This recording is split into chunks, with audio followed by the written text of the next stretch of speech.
아침에 시작을 알리는 글로벌 주식 라이브 월스트리트 모닝 브리핑 4월 21일 화요일 방송 시작하겠습니다. 여러분 안녕하세요. 저는 여도은입니다. 자, 밤사이 뉴욕 증시는 3대 지수는 모두 하락을 했습니다. 그러나 러셀 2000 지수가 또 초록불에서 마무리가 됐고요. 3대 지수가 모두 하락했다라고 해도 일부 빅테크 종목 가운데 애플의 주가가 1%대 그리고 엔비디아가 강보합권에서 그래도 초록불을 살짝 키면서 마무리가 됐습니다. 빅테크 종목들의 하락 뒤에는 이제 그 전반적인 다른 종목들의 물론 초록불이 좀 들어왔고요.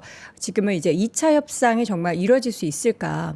파키스탄이 지금 중재국 역할을 굉장히 열심히 하고 있습니다. 그 가운데 이제 파키스탄 주재 이란 대사 쪽에서도 쪽에다가도 빨리 이제 좀 이제 잘 되도록 그리고 이제 만날 의향이 있냐라는 것에 대한 뉘앙스를 계속 이제 언론을 통해서 풍기고는 있는데 과연 미국과 이란이 파키스탄에서 2차 협상을 그 22일이라는 휴전 협상 이제 데드라인 전에 대타협을 만들 수 있을지를 우리는 모르잖아요. 그래서 불확실성이 좀 있는 것 같습니다. 자, 그 가운데 이제 오늘 밤이죠. 이제 연준의 의장의 역할을 앞으로 하게 될지에 대한 청문회가 있습니다. 캐비넷이 또 여기에 대한 기대감이 또 일부 있긴 하더라고요. 그래서 시장이 좀 덜 빠지지 않았나라는 그런 생각이 들기는 하는데 밤사이에 계속해서 펼쳐지고 있는 계속 전쟁, 휴전을 했지만 공격을 하고 있는 그런 상황 속에서 과연 무슨 일들이 있었는지 잠시 후 월가 뉴스레터 통해서 박명성님과 함께 체크해 보도록 하겠고요. 이어지는 글로벌 인터뷰 8주차 맞이하고 있는 전황과 또 휴전 그 후의 이야기들을 전해드리고 있습니다. 오늘도 서강대학교 유로메나연구소 박현도 교수님 모시고 또 자세한 내용들 확인해 보도록 하겠습니다. 자, 먼저 글로벌 시황맨 박명성님 함께 할게요. 어서 오세요. 네, 안녕하세요. 날씨가 다시 추워졌습니다. 어우, 진짜 쌀쌀해요. 밖에 날씨가. 어제 비 오고 네. 날씨가 갑자기 또 10도 이하로 뚝 떨어지고. 그래서 좀 두껍게 입었는데 얇게 입고 오셨네요. 저는 이제 코트를 입었습니다. 코트요. 저는 조금 더 가서 저는 아예 봄용 코트를 이제 두껍게 입고 왔습니다. 여러분들 아침에 진짜 잘 챙겨 입으셔야 돼요. 안 그러면은 요럴 때 다 감기 걸리기 좋습니다. 네. 자, 뉴욕 증시도 조금 추웠어요. 그쵸. 분위기는 나쁘지 않다라는 네. 채팅도 올라오고 있는데 아니 왜냐면 야간 선물이 올랐거든요.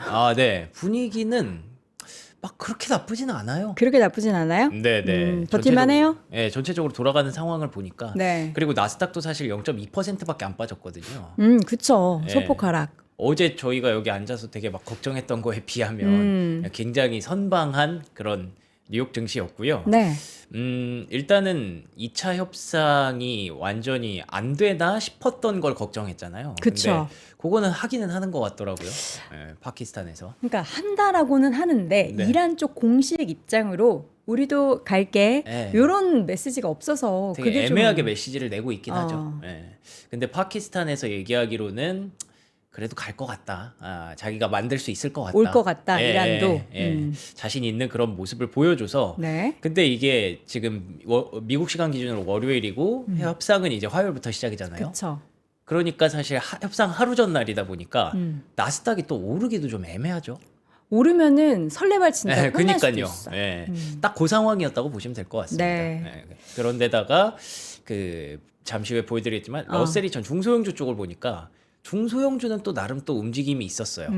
그래서 우리나라도 왜 중요한 매크로 일정 앞두고 있으면 네. 코스피는 조용하잖아요. 그럼 코스닥 개별 종목들가 계속 움직이고 이런 걸로 트레이딩 하잖아요. 약간 그런 모습이 미국 증시에서도 오늘은 나타났다라고 보시면 될 것 같습니다. 네. 자, 볼까요? 그래서 이거 지수부터 보시면요. 다우 지수는 약보합으로 마감을 했고요. 나스닥 역시 0.3% 하락으로 마감을 했습니다. 나스닥이 아쉽지만 그 연속 상승 기록을 13일에서 마감을 하게 됐습니다. 그냥 그거 이거 조금만 더 힘내서 0.01이라도 만들면 안 되나 싶었는데 그러니까 참 아쉽네요. 아무래도 이 2차 협상 난항이라는 벽 앞에서는 상승을까지를 만들어내기는 역부족이었던 것 같습니다. 네. S&P 500도 약보합이었고요. 러셀 2000은 0.6%의 상승. 제가 말씀드린 대로 중소형주 단에서는 나름대로 좀 트레이딩을 하고 있는 미국의 개인 투자자들의 모습도 확인이 되고 있고요. 자, 그리고 S&P 500맵을 보시면 아까 말씀해 주셨던 애플이 선방했고요. 애플은 항상 다른 빅테크랑 좀 따로 가죠. 계속 구글이랑 메타랑 마이크로소프트 돈 쓰는 기업, 애플 돈 안 쓰는 기업 이렇게 구분이 되고 있는 그런 상황이고요. 나름대로 애플이 또 이제 온디바이스 AI로 가게 되면은 또 상승을 할 수도 있다라는 얘기들도 계속 나오더라고요. 최근에 맥미니 뭐 품귀 사태도 있었고 그렇기 때문에 나름대로 저력이 있다라는 관측들도 일부 관측이 되고 있습니다. 네. 그리고 여기 보시면은 소프트웨어가 선전했어요. 서비스나우도 올랐고 오라클, 크라우드 스트라이크스, 펠로알토 네트워크스, 팔란티어도 약보합권에서 움직였고요. 소프트웨어가 뭐 잠시 후에 말씀드리겠지만 뭐 여러 가지 좀 이슈가 있는 것 같기도 하고 그리고 또 뭐 유가에는 조금 자유로운 그런 종목이다 보니까 네. 나름대로 선방하는 그런 모습이 나타났습니다. 네. 자, 러셀리천에서는 오. 네, 괜찮죠, 나름. 네, 블룸에너지 반도체 5%, 쪽도 좋고. 크레도 테크놀로지 8.6%. 좋습니다. 네, AI 쪽이 괜찮았고요. 여기도 조금 이슈가 있었던 게 우주 쪽이었어요. 우주가 조금 종목별로 희비가 엇갈렸죠? 맞습니다. AST 스페이스 모바일의 그 위성이 네. 좀 사고가 있었어요. 원래 올려야 되는 궤도에 못 갔습니다. 그러니까 그 뭐죠? 수거? 회수? 네. 그거는 됐는데 궤도에 안착하지 못했다. 그렇죠. 그거죠? 이제 밑에 그 어디죠? 발사대? 아마존에서 시작했던 그 우주 회사 이름 뭐죠? 갑자기 생각. 블루 오리진. 블루 오리진이랑 ASTS랑 합작을 해서 맞아요. 위성을 쏘아 올리는데 이렇게 블루 오리진 거 타고 이렇게 올라갔는데 네. 그 ASTS 위성이 가야 되는 궤도 못 가고 여기서 마감이 됐어요. 그러면은 이게 의미가 없어지는 거니까. 그렇죠. 이게 확실히 좀 생각보다 어려운 거구나. 우리가 너무 스페이스X에 적응을 해서 그냥 그거 쏘고 내려오고 하면 되는 거 아닌가 이러고 있었는데. 당연한 것처럼. 네, 확실히 그 스페이스X의 가치가 좀 더 올라가는 그런 계기가 됐을 것 같아요. 기술력이 좀 인정을 받았던 것 같아요. 맞습니다. 자, 그리고 유가 보시면요. 아무래도 유가가 조금은 그래도 올랐기 때문에 그래서 시장은 압박을 받을 수밖에 없었고. 근데 우리가 90달러 막 이렇게 보다가 네. 4% 올랐는데 85라고 하니까 왜 이렇게 안 높은 것 같죠? 그렇죠. 저도 그렇게 생각해요. 네. 그리고 차트 보시면은 이게 사실은 우리가 어느 정도 예상했던 그림이거든요. 오른다. 보시면은 어쨌든 이제 조정을 얘는 계속 이러네요. 가입을 하래요. 차트를 많이 많이 안 보여주네. 어쨌든 이렇게 내려오고 있는데 여기서 이제 그 2차 협상 난항이라는 이슈가 있었음에도 불구하고 이렇게 치솟은 게 아니라 이렇게 감기면서 80달러 근처에서 움직이고 있잖아요. 네. 근데 사실 우리 애초에 컨센서스 갖고 갔었던 게 80달러 밑으로 쉽게 내려오지 못할 것이다 였잖아요. 그렇죠. 그렇기 때문에 지금 이렇게 난항을 겪고 있음에도 불구하고 80달러 중반대의 유가를 유지하고 있다는 건 뭐 서서히 80달러 초반까지 서서히 내려오지 않을까라는 전망에는 아직까지 크게 이탈한 게 없습니다. 네. 그렇기 때문에 시장은 막 크게 발작을 하지는 않았다라고 보시면 될 것 같고 네. 금리 역시 4.25%, 달러 인덱스 약보합, 금 가격 약보합, 그리고 비트코인 2% 상승. 비트코인의 반등이 아주 눈에 띄죠. 제가 최근에 비트코인의 시장이 네. 이제 조금씩 뭔가 좋은 소식들이 전해지고 있다. 특히 이제 더하기 캐비너시의 자산 우유 얘기를 전해드리고 있잖아요. 네. 좋은 것 같아요. 비트코인이 좋은 것 같습니다. 네, 자, 더불어서 괜찮습니다. 지금 방금 또 전해진 속보 하나 전해드릴게요. 네. 애플의 주가가 지금 애프터마켓에서 0.97% 하락을 하고 있고요. 아마존은 2.7% 오르거든요. 근데 애플은 요 영향일까요? 팀 쿡이 오는 9월에 사임을 한다라는 소식이 전해졌습니다. 그 자리를 존 터너스라는 애플의 하드웨어 엔지니어링 부문의 수석 부사장이 9월 1일부터 이 자리를 맡게 된다라는 소식이 전해지고 있는 가운데 주가는 애프터마켓에서 1% 가까이 하락하고 있습니다. 아마존 좋은 소식 있나? 아마존이 왜 애프터마켓에서 2.7%나 오르지? 저도 좀 확인을 해보도록 할게요. 원래 보통 이제 CEO가 물러나면 사실은 악재잖아요. 뭐 호재도 있고 악재도 있죠. 왜냐하면 저 CEO가 못했다. 그렇죠. 그러면 잘 가 이러면서 네. 오르고 잘했다 그러면 아쉬워하죠. 최근에 넷플릭스 네. 이슈가 있었잖아요. 그 두 창업자 중에 한 명이 그리고 관둔다. 막 주가 10% 급락했잖아요. 그렇죠. 근데 팀 쿡이 나간다고 하니까 1%도 안 빠지네요. 애매한 거죠. 그동안의 퍼포먼스가 솔직히 조금 아쉬웠잖아요. 네. 나 되게 슬플 것 같아. 내가 3% 하다가 이제 관도. 근데 여러분들이 막 좋아요를 막 네. 3만 개씩 눌러. 얼마나 마음이 아플까? 그러네, 진짜. 진짜 좀 너무 슬프다. 슬플 것 같아. 네. 예, 그러지 마세요. 혹시라도 어쨌든 그런 마음이더라도. 그 다음에 들어온다는 사람이 어쨌든 하드웨어 엔지니어링 그쵸. 그 부문에서 들어온다는 게 괜찮아 보이네요. 왜냐하면 아까 제가 잠깐 말씀드린 대로 이 온디바이스 AI 세상으로 가는 게 생각보다 좀 빨라질 수 있다라는 얘기가 나오는 게 오픈클로로 인해서 AI 에이전틱 시대로 가면서 네네. 개인화된 AI로 많이 갔잖아요.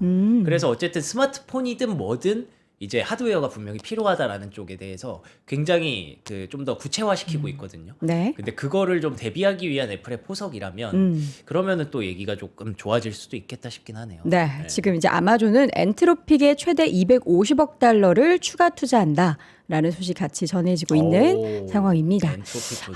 아마존도 요새 좀 달라지는 것 같아요. 자, 그러면 이제 밤사이 있었던 일들 정리해 보도록 하죠. 네. 먼저 이제 지금 뭐 미국과 이란 사이에 어떤 일들이 있었을까요? 일단은 뭐 이란의 입장이 되게 궁금했잖아요. 네. 예, 뭐 미국에서는 그 어제 제가 전해드린 내용의 끄트머리가 그거였죠. 트럼프가 그래도 우리는 2차 협상단 보낼 거야. 뭐 너네는 보내든 말든 알아서 해. 우리는 간다. 이거였잖아요. 그래서 이란이 거기에 대해서 어떤 답변을 했는가가 궁금했는데 월스트리트 저널에 따르면 화요일에 이란 또한 협상단을 보낸다라는 얘기가 있었습니다. 그래서 그러면은 일단 2차 협상은 가겠구나. 그리고 2차 협상 가기 전에 이란이 살짝 조금 뭐 목리를 부린 건가 뭐 이런 식으로 시장에서는 조금 해석을 했던 것 같고요. 뉴욕 타임스에서는 이란 대표단 파키스탄에 파견할 예정이다라는 얘기로 다시 한번 확인을 시켜줬습니다. 그래서 이란에 대한 불확실성은 조금 완화가 되는 그런 그림으로 나스닥이 약보합까지 계속 조금씩 올랐다라고 보시면 될 것 같고요. 영향력 있는 인물인 갈리바프가 회담을 이끌 예정이고 JD 벤스가 오면 회담에 참석할 예정인데 벤스 역시 파키스탄으로 출발할 예정이기 때문에 갈리바프가 다시 파키스탄으로 오게 될 것 같다. 2차 협상은 이란에서도 일단은 하고 싶어 하는 것 같다. 네. 쪽으로 시장에서 해석을 했습니다. 다만 여전히 무력에 굴복하지 않는다라는 얘기를 하는 걸 보면 계속 그 봉쇄를 좀 풀어달라는 얘기인 것 같아요. 페제스키안 대통령이 우리는 끝까지 굴복하지는 않을 것이다 라고 하는 걸 보면 일단 선 그어놓고 확실하게 2차 협상 제대로 합시다 라는 준비를 하고 있는 것 같습니다. 그리고 주말에 페제스키안 대통령은 핵에 대한 부분에 있어서 이란이 꼭 그 핵에 대한 소유권을 가져야 한다라는 목소리를 또 강경하게 냈던 부분들도 있어서 과연 진짜 이게 협상이 잘 될까에 대한 불안감이 있긴 합니다. 네. 자, 트럼프 여기서 또 가만히 있지 않았죠. 그렇죠. 그래서 계속 압박을 하고 있습니다. 트럼프 쪽에서는요. 휴전이 만료되면 많은 폭탄이 터질 것이다. 무슨 뜻인지 아시겠죠? 휴전 기한까지 협상장에 나오지 않는다면 나는 다시 한번 많은 폭탄을 터뜨릴 것이다. 제가 어제 말씀드린 대로 2주 전이랑 그냥 똑같습니다, 상황이. 2주 전에도 트럼프 대통령이 계속 항공모함 갖다 놓고 뭐 압박한다고 하고 진짜 뭐 석기 시대 만들어 버린다고 하고 막 그랬었잖아요.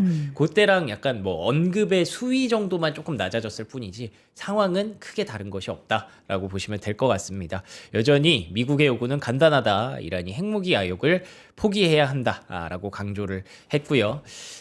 뭐 다행히도 벤스 부통령이 화요일에 워싱턴을 출발할 예정이라고 합니다.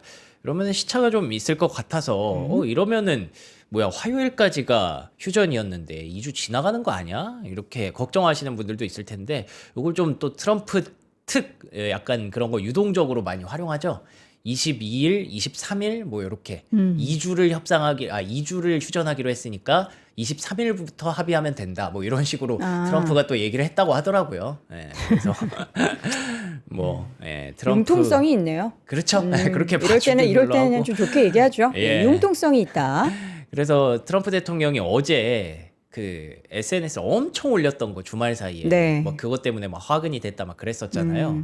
근데 거기서 느껴지는 게 이제 트럼프는 진짜 전쟁을 끝내고 싶구나라는 게 되게 보이잖아요. 그렇죠. 그래서 이 22일, 23일이라고 이렇게 유동적으로 해석을 하는 것 또한 트럼프의 입장에서는 계속 전쟁을 마무리 짓고 싶은 게 좀 더 커 보인다라는 쪽으로 보시면 될 것 같습니다. 네. 그래서 오늘도 또 열심히 SNS를 썼습니다. 제가 이거 캡처하면서 약간 좀 현타가 왔는데 가만히 있으면 좋겠네. 그러니까 이걸 왜 캡처하고 있지부터 시작해서 아 이거 오늘 또 이렇게 많이 썼네 부터 해서 뭐 여러 가지가 있었어요. 나중에 이거 역사책에 쓰기도 되게 힘들 것 같아요. 뭐 트럼프식 어쨌든 언론 어. 플레이니까 네네. 뭐 우리가 그렇게 정치를 이렇게 SNS로 그쵸? 한다. 이제 예. 신세대. 새로운 세상이죠. 그래서 일단은 가장 이건 시간 순서대로 그냥 제가 갖다 붙였거든요. 네. 이스라엘이 이란과의 전쟁을 부추긴 적은 결코 없습니다. 오. 이 얘기를 가장 먼저 쓴 거는 내부적으로 그런 얘기가 계속 있나 봐요. 그 이스라엘이 시켜서 하는 거 아니야? 처음부터 그랬잖아요. 네. 다 그쪽 얘기 듣고서 움직이는 거다. 그러니까요. 그래서 이 아마 미국 내부에서도 이런 압박을 알게 모르게 트럼프가 느끼나 봅니다. 네. 그래서 이 얘기부터 시작을 했고요. 그냥 다 똑같아요. 다 조작된 거다, 조작된 거다, 조작된 거다, 거짓이다, 가짜 뉴스다, 뭐 이런 얘기가 계속 반복됩니다. 두 번째로는 이제 오바마와 바이든 당시에 이란 핵 협상을 디스를 합니다. 그때 당시에는 최악이었다라고 하면서 그 또 여기서 또 가짜 뉴스들은 그게 얼마나 위험하고 큰 망신거리였는지 알면서도 그 협상에 대해서 떠들어댄다. 내가 잘한 거다라는 얘기를 또 올렸고요. 그리고 또 이제 그 바이든이랑 너무 길어. 오바마뿐만 아니라 민주당도 디스를 합니다.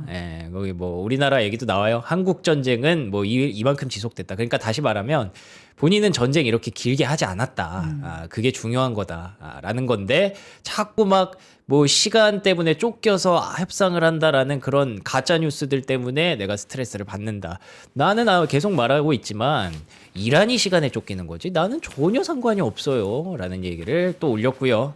그리고 전쟁에서 압도적으로 승리하고 있다. 누가 내가 진다고 하느냐. 이란이 하루에 5억 달러씩 손실을 보고 있는데 반미 가짜뉴스 언론이 자꾸 올리는 거다. 가짜뉴스 막 계속 오늘의 그냥 키워드 가짜 뉴스. 뭐 화가 많이 났나 봐요. 그래서 한 5개 정도를 이렇게 올렸습니다. 새벽 보통 내내. 화가 난다라는 것은 네. 모든 화의 근원은 두려움이다라고 배웠습니다. 본인 안에 있죠. 두려움이 없으면 화가 나지 않아요. 긁힌 거죠. 네. 그래서 뭐 여기까지 쭉 내용을 읽다가 이렇게만 썼으면은 진짜 또 내가 이걸 왜 캡처하고 있나 싶었을 텐데 요거 하나 그래도 건졌습니다. 뭐예요? 이란 지도부 석유를 확보하기 위해 이게 무슨 뜻인지는 저도 잘 모르겠어요. 수백 척의 선박을 미국과 텍사스, 루이지애나, 알래스카 쪽으로 몰아 넣었습니다. 정말 감사합니다. 이게 약간 돌려서 약간 조롱하는 건지 뭔지 잘 모르겠는데 뭐지? 예. 어떤 의미? 뭐 이란이 막아준 덕분에 많은 배들이 우리나라 석유를 사가고 있다 뭐 이런 뜻인 미국산 것 같기도 원유를 하고요. 산다. 예.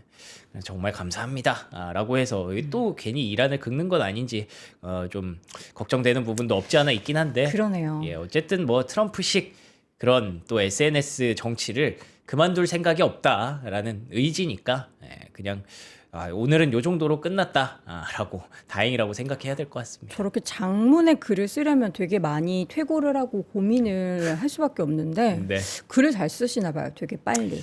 그렇죠. 파키스탄에서의 의지가 또 중요하잖아요. 사실 네. 2차 이번에 휴전 2주를 이끌어낸 것이 또 파키스탄의 역할이기도 했고요. 맞습니다. 그래서 이제 파키스탄 쪽의 얘기가 좀 중요한 것 같아요. 지금 네. 미국이랑 이란의 얘기는 뭐 각자 자기 식대로만 얘기를 하고 네.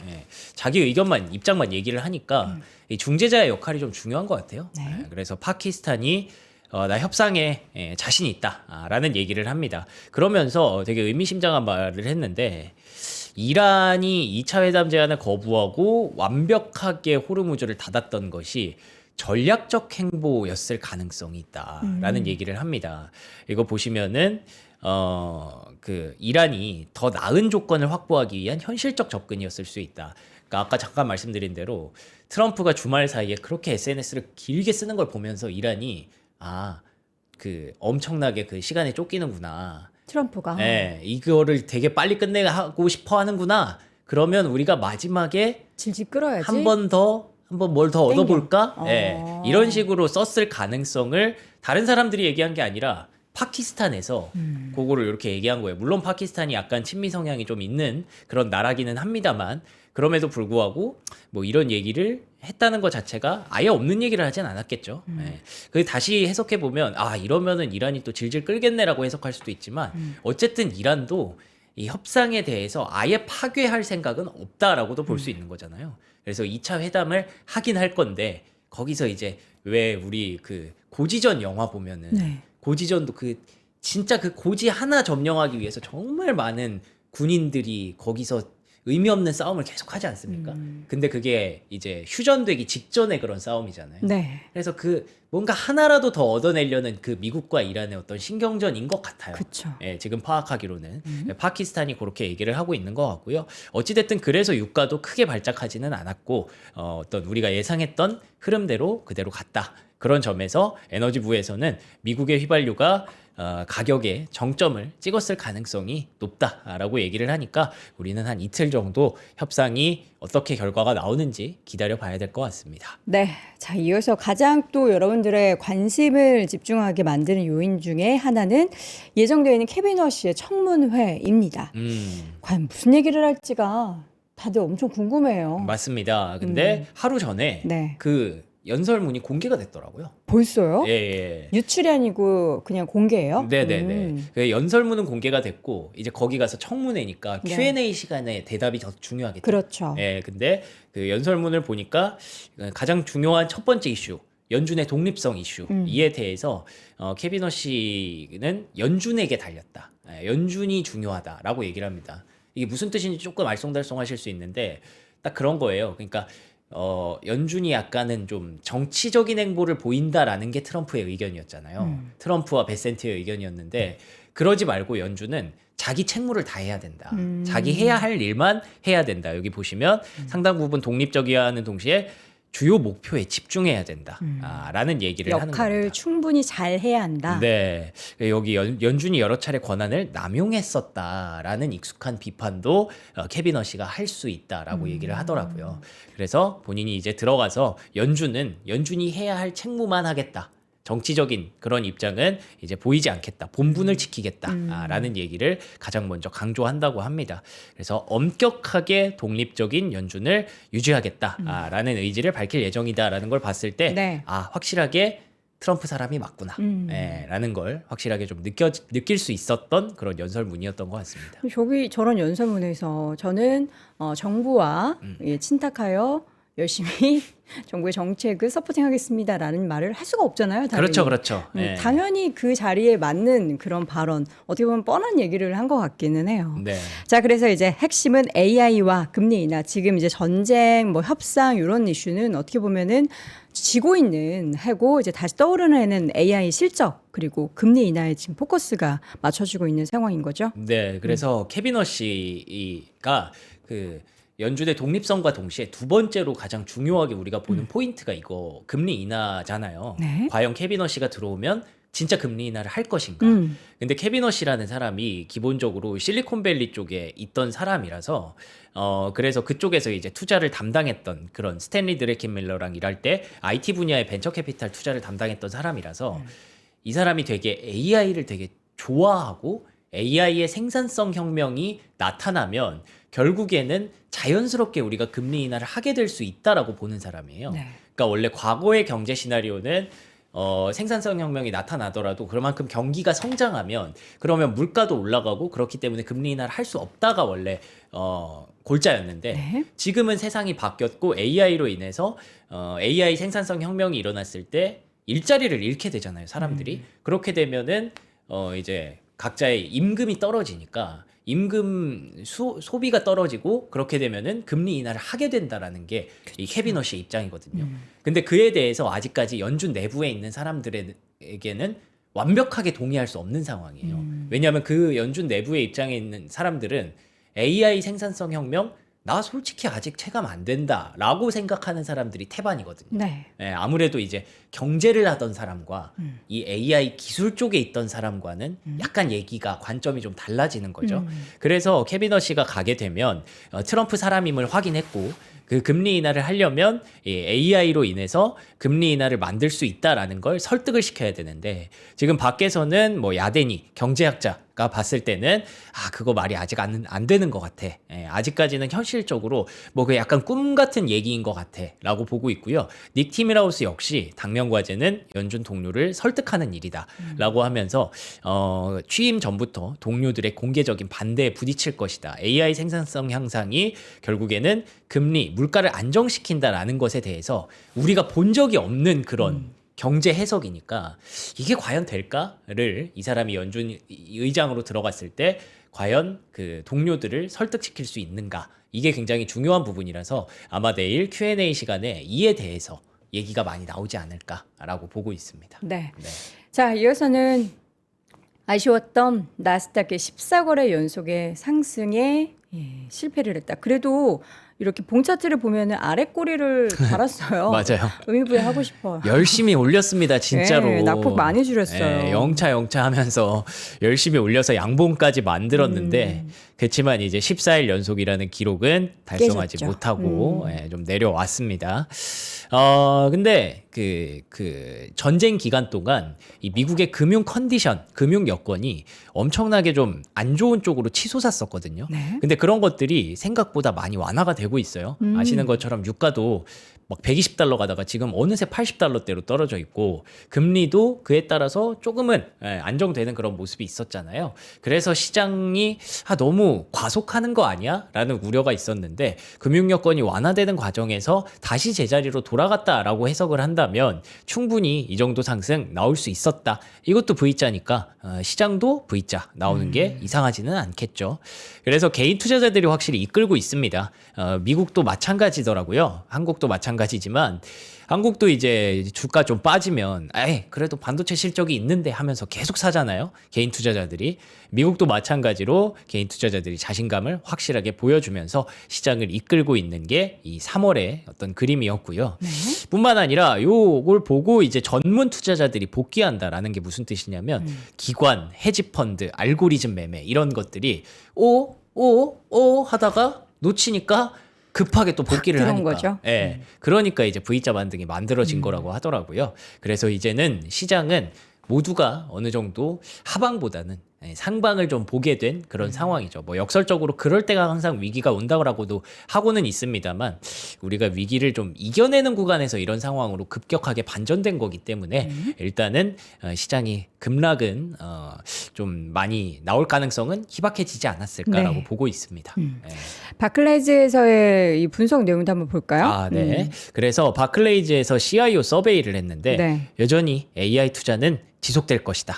CIO는 이제 그 안에서 최고 정보 책임자들이니까 그 기업들의 예산을 한번 확인해 본 거예요. 근데 IT 예산이 10억 달러를 넘는 대기업은 지출이 22% 증가할 것으로 예상된다. 이게 뭐 별거 아닐 수도 있지만 저는 되게 중요하다고 보는 게 왜냐하면 다음 주가 이 10억 달러를 넘는 대기업들의 실적이 발표되잖아요. 그 예를 들어서 이제 구글, 메타 이런 기업들이 실적을 발표하는데 우리가 제일 중요하게 생각하는 게 그들의 캐펙스 투자 지출이 떨어질 것이냐, 꺾일 것이냐, 아니면 계속 올라갈 것이냐. 근데 여기서 보면은 계속 증가할 것이다라는 예상이 나왔기 때문에 이것도 다시 보면 나스닥의 상승 랠리를 다시 뒷받침할 수 있는 그런 내용이라고 보시면 되겠고요. 네. AI 관련 지출이 전체 IT 예산에서 차지하는 비중은 지속적으로 증가하고 있고 뭐 이런 거 하려고 메타에서는 또 감원하고 그러고 있지 않습니까? 그렇기 때문에 지금의 상승을 믿어도 된다. 그런데다가 또 소프트웨어 부문에서도 긍정적인 분위기가 나타났다고 하더라고요. 의외로 소프트웨어 쪽에 클라우드 지출 기대치가 이전 조사 대비 7% 상승한 것으로 나타났다라고 해서 하이퍼스케일러들 그리고 하드웨어 기업들 이외에 항공, 운송, 숙박, 엔터, 교육, 석유, 가스 산업 이쪽도 지출이 크게 증가할 것이라는 바클레이즈의 서베이도 확인할 수가 있었습니다. 자, 이 가운데 중소기업들의 투자는 축소되고 있네요. 맞습니다. 그래서 요게 조금 제가 지난번에 키워드를 까먹었던 K자 네. 얘기를 말씀드리는 건데 까먹을 수 있어요. 시장은 좋아도 경기는 안 좋을 수 있다라는 거죠. 그게 사실 케미너 씨의 의견이랑 좀 일치하거든요. 그러니까 AI 생산성 혁명이 일어나는 구간에서 돈 버는 기업들만 계속 벌 수밖에 없다라는 거예요. 왜냐하면 AI 생산성 혁명에서 돈이 곧 AI 생산성이거든요. 지금은. 네. 예. 돈이 많아야 데이터 센터와 같은 하드웨어를 구축할 수가 있고 그래야 그걸로 인해서 생산성 혁명에서 가장 큰 수혜를 볼 수 있다라는 게 지금 빅테크 기업들의 확신이기 때문에 반대로 돈이 없는 중소기업들은 어떡하지 하면서 지금 점점 투자를 축소하고 있다는 거죠. 그래서 미국 경제가 견조한 흐름을 보이고 있지만 이게 위험 요소도 항상 도사리고 있다. 만약에 저런 중소형 기업들이 진짜 크게 많이 도산을 해버리면 그것 또한 구멍이 나는 거니까 절대 좋다고만은 볼 수 없다는 거죠. 그런데다가 이제 관세 위법 판결이 나오면서 환급 시즌이 왔습니다. 네. 근데 이거를 신청을 해야 받을 수 있대요. 그래서 얼마나 많은 기업들이 과연 그 트럼프의 그 서슬퍼런 입김을 물리치고 과연 환급 신청을 하게 될지는 모르겠지만 이 또한 시중 금리에 영향을 좀 줄 수 있는 재료라서 뭐 리스크가 있다면 금리 쪽에 여전히 우리는 포커스를 맞춰야 된다라는 입장을 말씀드리고 싶었습니다. 네. 자, 이어서는 오늘 시장의 특징주 보도록 하겠습니다. 첫 네. 번째로는 마벨 테크놀로지. 와, 요새 진짜 마벨 테크놀로지가 참 폼이 좋네요. 아 진짜요. 두 개죠 크게. 네. 일단은 구글과의 TPU 협업이 네. 있고요. 거기에 플러스 알파로 CPO 그러니까 광학 관련주로 또 거듭나면서 세상에서 제일 좋아하는 데이터 센터 효율을 만들어주는 그 두 가지를 다 갖게 되면서 마벨 테크놀로지가 날아가고 있습니다. 그런데다가 오늘 디인포메이션 보도에 따르면 이거 사실 원래 지난주에 전해드렸던 내용이거든요. 마벨이 구글의 TPU 협력사가 될 수 있다. 근데 이 더 인포메이션의 보도에 따르면 두 가지 AI 추론칩 설계를 위해서 협상 중이다라는 얘기가 나왔어요. 하나가 아니라 두 개라는 거죠. TPU와 함께 작동하는 메모리 유닛과 추론 전용으로 설계된 새로운 TPU. 새로운 TPU라고 하면은 이거는 바로 브로드컴에게 악재가 되는 거거든요. 예, 그렇기 때문에 마벨 테크놀로지가 그러면 구글이랑 훨씬 더 친해지는 건가 하면서 이렇게 급등을 했는데 JP 모건에서는 이거 사실 무근인 것 같다 라는 얘기를 하면서 여전히 브로드컴이 명실상부한 기존 업체다. 그리고 에버코어에서도 이번 반은 과도해 보인다라고 얘기를 하기는 했지만 지금 계속 마벨과 브로드컴의 뭔가 좀 보이지 않는 그런 경쟁, 알 수 없는 경쟁 심리가 시장의 주가를 약간 양분하고 있다는 느낌이 좀 듭니다. 둘 다 필요한 업체였는데 점점 마벨이 파일을 키워가고 있는 건 뭐 부인할 수 없는 사실인 것 같아서 네. 요거에 대해서 브로드컴의 주가가 살짝 좀 빠졌다. 근데 JP모건이 좀 커버를 쳐줬다라고 보시면 될 것 같고요. 네. 그래서 이와 관련해서 AI 하드웨어 쪽 계속 이 메모리 쇼티지가 나오니까 계속 하드웨어의 어떤 효율성을 좀 만들어줄 수 있는 그런 업체들이 주목을 받고 있는 거죠. 블룸에너지, 크레도 테크놀로지, 그리고 마벨 테크놀로지도 마찬가지라고 보시면 될 것 같고요. 다만 마이크론은 1.5% 하락을 했어요. 아까 여기에서도 보셨다시피 이게 TPU와 함께 작동하는 메모리 유닛이라고 돼 있어서 메모리 쪽에 조금 악재가 됐나 봐요.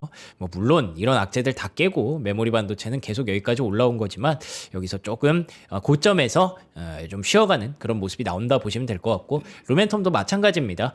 고점에서 더 이상 고점을 경신하기보단 지금 시장이 이제는 나스닥도 많이 올라왔고 그러니까 기존 주도주 이외에 다른 종목들을 계속 찾고 있다라는 점에서 마벨도 보고 그리고 어제 전해드렸던 온세미컨덕터 이런 종목들도 보고 있고 계속 시야를 조금 확장하고 있는 것 같습니다. 자, 이 가운데 이제 우리도 소프트웨어 쪽 이야기를 최근에 계속 드리고 있는데 네네. 계속 반등을 하고는 있어요.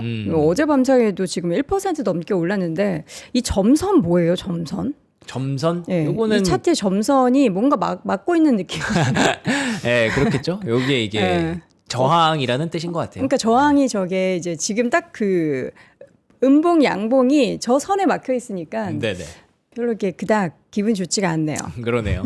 여기를 이제 뚫어내야 되는데 그러니까요. 예, 여기 뚫어내려면 좀 힘이 필요하다라는 네. 뜻이겠죠. IGV 차트고요. 예, 그래서 바클레이즈에서 옥타에 대한 투자 의견과 목표가를 상향하면서 이런 소프트웨어가 또 선전했다라고 볼 수 있을 것 네네. 같은데 아까 제가 말씀드렸던 바클레이즈 CIO 설문조사 있잖아요. 거기 보니까 생각보다 이 보안 분야가 굉장히 중요하다라는 거예요. 중요하죠. 예, 그래서 보안 관련 소프트웨어들은 아무리 지금 뭐 클로드가 어떻고 저떻고 해도 앞으로도 계속 주목을 받을 것이다 라는 점을 언급을 했습니다. 그래서 보안 관련주들이 최근에 좀 또 테마가 돌고 있잖아요. 그런 점에서 보안 쪽은 앞으로도 계속 중요하겠구나 라는 걸 바클레이즈에서 다시 한번 확인시켜줬다 네. 라고 보시면 될 것 같고요. 그리고 또 어도비가 나름대로 어떻게든 이 경쟁을 이겨내 보려고 기업용 AI 에이전트 플랫폼을 출시하면서 마이크로소프트, 엔트로피, 오픈 AI, 엔비디아, 아마존 웹서비스 같은 30개 이상의 기업과 파트너십을 맺었다고 합니다. 그러면은 어도비 잘하고 있나 보네. 이러고 그 기업들도 파트너십 기업들도 굉장히 짱짱하네 싶었는데 여전히 주가는 별로 못 가요. 그래서 그 왜 계속 지금 비디오라든지 이미지라든지 이런 것들에 대해서 이 LLM 업체들이 계속 AI를 또 만들고 있지 않습니까?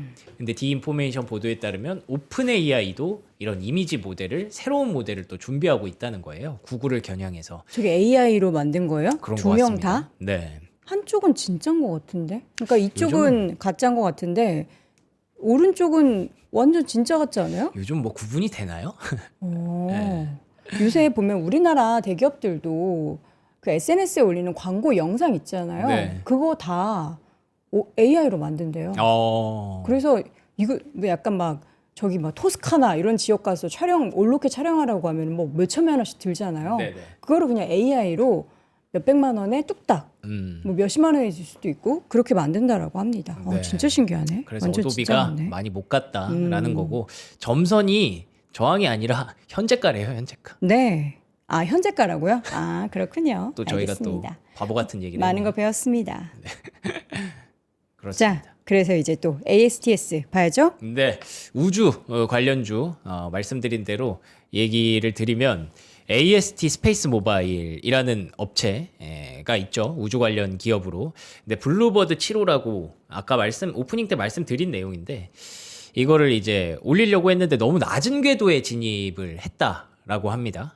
그래서 원래 올려야 되는 궤도까지 가지 못했다라는 게 AST 스페이스 모바일의 주가를 크게 끌어내렸어요. 네. 근데 이첫 번째 위성 손실 사례라고 합니다. 그래서 뭐 손실을 만회할 것으로 보험을 들어놔서 괜찮다고는 하는데 45개 위성을 올리려고 했다가 벌써부터 이제 실패가 났다는 것 자체. 그러니까 한 뭐 30개 성공하다가 그러다가 하루 한 개 실패한 게 되게 커 보이잖아요. 그쵸. 그렇기 때문에 이 시장에 대해서 우려가 좀 제기가 됐고요. 뱅크 오브 아메리카에서도 장기적 전망을 바꾸지는 않겠지만 근데 이 45개의 위성을 올리겠다는 목표를 달성하는 데 있어 우려가 좀 증가했다라는 얘기를 하고 있습니다. 네. 그래서 한 7개 정도 부족할 것이다라는 얘기가 나왔다는 점에서 AST 스페이스 모바일의 주가가 하락을 했고요. 반대로 그래서 로켓랩의 가치가 더 올라가는 거죠. 로켓랩은 5.5% 상승을 했고 인투이티브 머신도 장중에 상승을 하다가 네. 약보합까지 밀렸습니다. 그러니까 우리가 아까 말씀드린 대로 스페이스X가 막 재활용도 하고 막 그러니까 이게 진짜 별거 아닌 것처럼 보였는데 이제 다 할 수 있는 그런 일인가 싶었는데 나름대로 유명한 기업인 AST 스페이스 모바일이 실패하는 걸 보면서 이제 로켓랩처럼 일원화를 해놓고 이렇게 우주 쪽으로 가는 게 역시 쉬운 게 아니구나. 그래서 잘하고 있는 기업에 대한 프리미엄이 또 다시 살아나는 그런 모습이라고 보시면 될 것 같습니다. 네. 이렇게 또 스페이스X 부각되면은 어젯밤에 에코스타도 올랐을 것 같긴 한데 자, 네네. 오늘 시장에 국장에서도 약간 또 우주 관련한 종목들의 행보를 좀 지켜볼 필요가 있을 것 같습니다. 네. 자 이번 주 실적 발표 제일 중요한 거 이제 우리가 디데이 기다리고 있는 테슬라 이거 볼 거예요? 맞습니다. 예. 그래서 테슬라가 이제 수요일 그 장 마치고 나오는 거라 네. 목요일 아침에 이제 실적을 발표했는데 그렇죠. 오늘은 사실 실적이 뭐 별로 볼 게 없어서 넘겼고 요거에 대해서 이제 저는 실적 발표 전에 이렇게 목표가를 상향하면 되게 중요하다고 생각을 하거든요. 그렇기 때문에 네. 제프리스의 테슬라 목표가 상향을 보시면 $350로 상향을 했고요. 로보택시 그리고 저가형 모델과 같은 주요 프로젝트의 자본 지출, 더딘 출시 속도가 단기적으로 주가에 부담을 줄 가능성이 있고 장기적인 투자 계획은 여전히 불확실하다. 그렇지만 여전히 높은 성장 잠재력이 높은 주가의 전망을 뒷받침한다라고 분석을 했습니다. 그런데다가 테슬라와 스페이스X의 뭐 어떤 합병 가능성 이런 얘기도 있기 때문에 일단은 테슬라는 지금 당장 수익성이 나기보다는 성장성을 보고 투자해야 된다라는 점에서 목표가를 상향했고요. 모건 스탠리 역시 로보택시가 주요 성장 동력이다라고 분석을 하면서 완전 자율주행 도입을 촉진하는 FSD의 어떤 가입자들이 얼마나 늘어났는가 네. 이런 부분들이 이번 실적 발표의 중요한 체크 포인트가 될 것이다라고 얘기를 했습니다. 네. 그런데 최근에 이 자율주행 스타트업들의 펀딩이 2026년 이제 시작한 지 4개월밖에 안 됐는데 예년을 엄청나게 상회하고 있어요.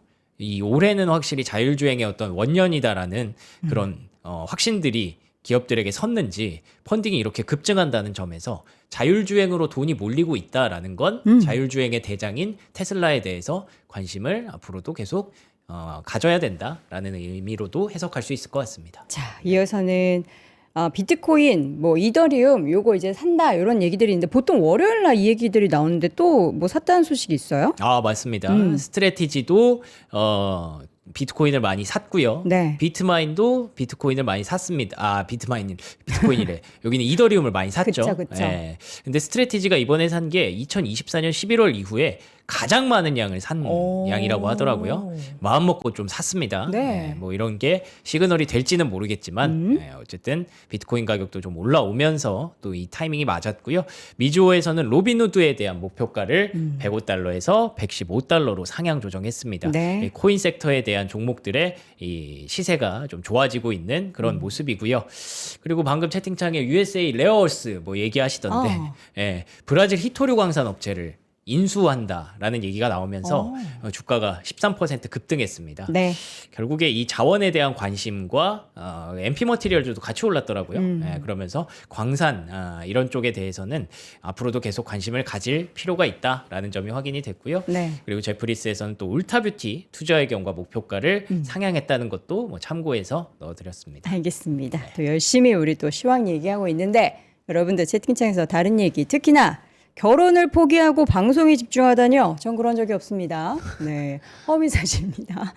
나 이 댓글 보면서 제일 긁혔네. 포기한 적 없어요. 저는 끝까지 언젠가는 가정을 이루고 잘 살고 일도 열심히 하도록 하겠습니다. 여러분, 우리 시황매 명성님과 또 저에 대한 응원 너무나 감사드리고 괜찮아요. 예, 뭐 하루 이틀도 아니고 괜찮습니다. 자, 우리 맛있는 거 하나 먹을까요? 닭볶음탕. 저 개인적으로 닭볶음탕 진짜 좋아요.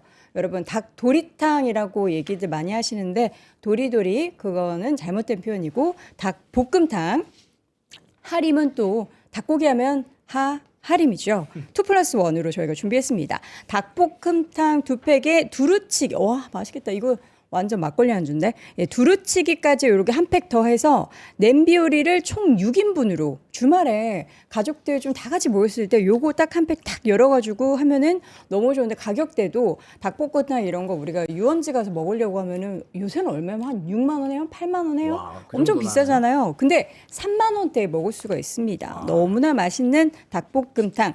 그리고 이제 먹으면 또 맵잖아요. 물론 이제 오늘은 약간 기온이 조금 떨어져 있는데 매울 때 바람이 시원하게 불어오면 얼마나 좋아. 여기가 유원지다. 여기가 계곡이다. 이렇게 생각할 수 있잖아요. 그래서 저희가 선풍기까지 같이 준비했습니다. 소음이 없는 웰핀 무소음 선풍기를 최초로 7만 원대. 미리미리 가져가셔야 돼요. 요거 시즌 되면은 가격 올라가는 거 아시죠?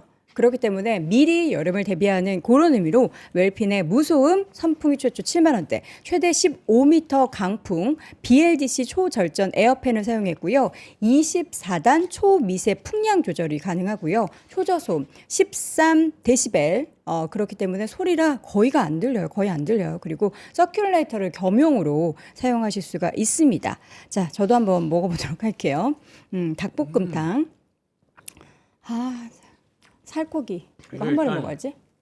순살이라 먹기가 편합니다. 그럼 뼈 있는데요?